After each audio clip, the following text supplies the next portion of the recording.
bringing Wolverine back from the dead, pitching a new Alien movie to the original creator, and finding out exactly why Earth got so dang quiet all of a sudden. If you're a sci-fi fan, you've got a lot to look forward to with these films in 2024. The first new Francis Ford Coppola film since 2011, Megalopolis is a gigantically ambitious sci-fi epic that will mark its director's first incursion into the genre. Set in a New York-esque city named New Rome, Megalopolis is a fable about the downfall of empires, chronicling the clash of ideologies that occurs when an accident forces the city to rebuild itself. Adam Driver plays the protagonist, architect and artist Caesar Catalina, who dreams of employing technology in service of a sustainable utopian future for New Rome. His nemesis, Mayor Franklin Cicero, played by Giancarlo Esposito, wants to reinforce the greedy and exploitative status quo. The conflict is reflected in the soul of Franklin's daughter Julia, who finds herself torn between loyalty to her father and love for Caesar as she struggles to find her place in the world.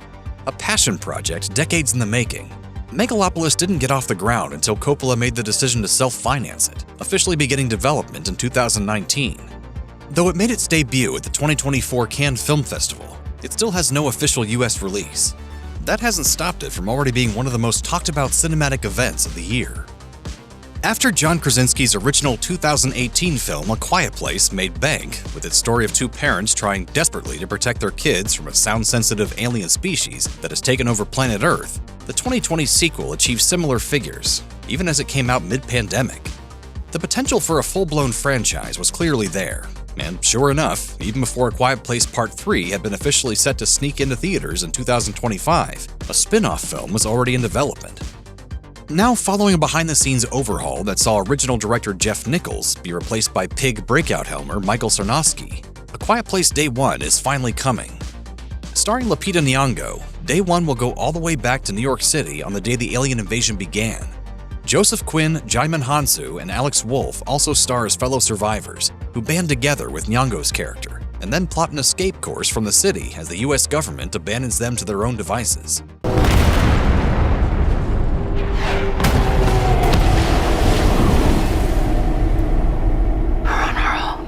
A Quiet Place Day 1 tiptoes silently into multiplexes on June 28th. The filmmaker tackling the daunting challenge of making an actually good Alien sequel this time will be Uruguayan writer-director Fede Alvarez.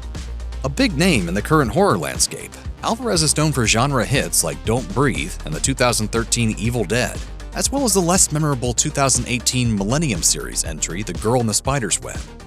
Alien Romulus was notoriously willed into being after Fede Alvarez made a pitch to Ridley Scott himself that kept Scott thinking for years afterwards. Although it's coming out this summer, the only plot information available reveals that the film will follow a new group of space colonists who come into contact with the xenomorphs. We do know that Romulus will star Kaylee Spaney, who has confirmed that the film is temporally set between Alien and Aliens. We also know that Alvarez worked with Scott and James Cameron to maintain franchise continuity. Alien Romulus tears into theaters on August 16th. How's this for cinematic Mad Libs? A Borderlands film directed by Eli Roth, starring Cate Blanchett, Jamie Lee Curtis, Kevin Hart, and Gina Gershon. If it sounds like a fever dream, well, it might very well turn out to be one. But it's happening, and it's coming out this summer. Borderlands appears to contain few of the aesthetic hallmarks that Roth developed over the course of his career. Instead, the trailer angles for the post-Guardians of the Galaxy eccentric sci-fi comedy market, emphasizing the humor and the colorful mayhem of the Borderlands universe as recreated in live action. God, I hate this planet. It remains to be seen just how faithful Borderlands will be to either the story or the spirit of the massively popular RPG looter-shooter game series. But we'll find out when the film releases August 9th. If the Transformers films still have a legion of fans around the world, even after years and years of one critically panned film after another, it's for two reasons. First, there will always be reverence and nostalgia for the sprawling mythology of the original animated TV series. Second, the Transformers movies are nothing if not unique in their vision of hectic, hard-edged, metal-clanging mecha action. This time around, human characters will be ditched altogether, and the film will travel to the Transformers' native planet of Cybertron to tell the story of how former best friends Orion Pax and D-16 became Optimus Prime and Megatron. Naturally, this also means that the film will be the first entry in Paramount's Transformers series to be 100% animated, with Oscar-winning Toy Story 4 helmer Josh Cooley giving the robots in disguise a Spider-Verse-esque makeover. Aside from the slate-cleaning premise, the starry voice cast features Chris Hemsworth and Brian Tyree Henry as Optimus Prime and Megatron. Look for Transformers 1 at the start of fall movie season on September 20th. In addition to being acclaimed by critics and fans alike, Logan achieved unexpected dramatic sturdiness and netted it the first ever screenwriting Oscar nomination for a superhero movie. But if there's one thing Deadpool is gonna do, it's mess with the established order. In Wade Wilson's defense, he's not the one who initiates the mayhem this time. The plot of Deadpool and Wolverine begins with Wilson, aka Deadpool, having settled into a stable and peaceful life, surrounded by loving friends and family, only to get yanked out of it by the Time Variance Authority, or TVA. In a typically meta flight of fancy for the franchise, the TVA effectively offers Deadpool the chance to join the Marvel Cinematic Universe and become one of its world-saving heroes. Tasked with defeating Charles Xavier's evil twin sister Cassandra Nova, Deadpool enlists the help of an alternate version of Wolverine from a universe in which he failed the world, and the two superpowered Mavericks form an unlikely alliance. Arriving July 26th, Deadpool and Wolverine is the first Deadpool film to be distributed by Disney, following its acquisition of 20th Century Fox. And as expected, there are plenty of digs at the new parent company peppered throughout the trailers. But we should set the table correctly. We're mostly gonna make enemies with Disney. Huh, Paul Rudd finally aged. Swedish filmmaker Mikael Hofström has directed several notable Hollywood genre films, including the Prison Break film Escape Plan, the religious thriller The Rite, and cult favorite supernatural horror 1408. He's also dabbled in science fiction before, directing the 2021 Netflix film Outside the Wire. In 2024, Hofström will bring his sci-fi chops and his command of psychological suspense together in Slingshot, his first venture into outer space. Starring Casey Affleck, Slingshot is an original film written by R. Scott Adams and Nathan Parker, the latter of whom also wrote the screenplay for 2009's Moon. We know that the plot follows Affleck, an astronaut aboard an interplanetary expedition to the Saturn moon of Titan that may or may not be fatally endangered as he begins to lose his grip on reality. Although Slingshot has been slated by Bleecker Street for an August 23rd release, it has yet to release a trailer. While David Cronenberg's greatest achievements have come in the horror genre, classics like Videodrome and The Fly are also densely mapped, imaginatively realized sci-fi visions.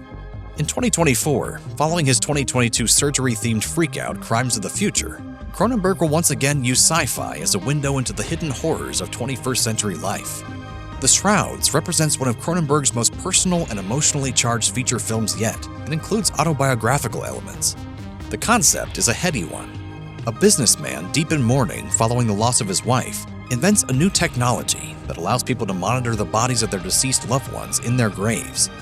However, he finds himself caught in a dark mystery when several graves are desecrated, including his wife's. The Shrouds was played in competition at the 2024 Cannes Film Festival and has already been set for a French theatrical release in September, but it does not yet have a North American release date. The newest film to employ Lupita Nyong'o's voice acting chops will be The Wild Robot. It's an adaptation of the eponymous children's picture book series by Peter Brown, and will find Nyong'o playing Rosum Unit 7134, or Roz for short. Roz is a robot who wakes up on an uninhabited island and must find a way to fend for herself in the wilderness. Roz gradually befriends the island's animals and develops a sense of place and purpose in her life as a castaway. It's a momentous film for DreamWorks, and not just because it will be the studio's first film since 2013's The Croods to be directed by the great Chris Sanders of Lilo and Stitch and How to Train Your Dragon fame. It's also the last DreamWorks animation film to have been produced completely in-house, before the studio announced the decision to outsource some of its animation to third-party studios in 2023. The Wild Robot flocks to theaters on September 27th. Sony's attempt to build a Spider-Man-based cinematic universe out of supporting and side characters from Spidey Comics has mostly been a resounding failure so far. However, both 2018's Venom and 2021's Venom Let There Be Carnage proved unexpectedly successful. The series has so far accomplished this by striking a tone somewhere between brooding seriousness, campiness, absolutely unhinged lunacy, and even some thinly veiled homoeroticism. Hello, gorgeous. Sorry, no, you're not my type. I am out of the Eddie closet! Now the trilogy is coming to a close with Venom: The Last Dance. Perhaps the most interesting information about The Last Dance is that it will be the directorial debut of Kelly Marcel, who previously co-wrote and executive produced Venom and served as producer and sole screenwriter on Let There Be Carnage. Marcel wrote the screenplay by herself this time around, from a story co-written with Tom Hardy. As such, Venom: The Last Dance is the first project in the Venom series to be a full-blown auteurist vision from a writer-director. The Last Dance will be waltzing into theaters on October 25th. Joshua Oppenheimer became one of the world's best-known documentary filmmakers when he made both The Act of Killing and The Look of Silence. The films were two very different yet equally horrifying exposés on the Indonesian communist purge of 1965 to 1966 and its lingering effects on Indonesian society. For his third feature and first fiction film, Oppenheimer will be going in a very different direction, as the end will be a Golden Age-inspired musical. But in keeping with the dissonant revelatory spirit of The Act of Killing, Oppenheimer will once again be putting fluffy Hollywoodian form in service of harrowing political content. The film, starring Tilda Swinton, George McKay, Moses Ingram, and Michael Shannon, will tell the story of the Earth's last remaining family. The surviving group is the clan of an oil tycoon, who played a direct part in destroying the planet. The family then sequestered themselves to a luxurious underground bunker where they've been living for 20 years. The musical numbers will offset the film's raw realism, acting as an expression of the family's willful denial about the damage they've done. The post-apocalyptic sci-fi film will come out on an as-yet unspecified 2024 date. After directing one of the highest-grossing films of all time with Avengers: Endgame, Anthony and Joe Russo reinvented themselves as helmers of slick, streaming-bound genre flicks. First, there was the critically bashed 2021 Tom Holland vehicle, Cherry, and then with 2022's somewhat better received The Gray Man. Now with The Electric State, the brothers are returning to the sci-fi genre that they've proven they can excel at with their Avengers films. Scripted by Christopher Marcus and Stephen McFeely, The Electric State adapts the eponymous illustrated novel by Simon Stålenhag about a teenage girl traveling through an America ravaged by a human-robot civil war in search of her missing younger brother. Millie Bobby Brown leads the film, which will debut sometime in 2024 as a Netflix original.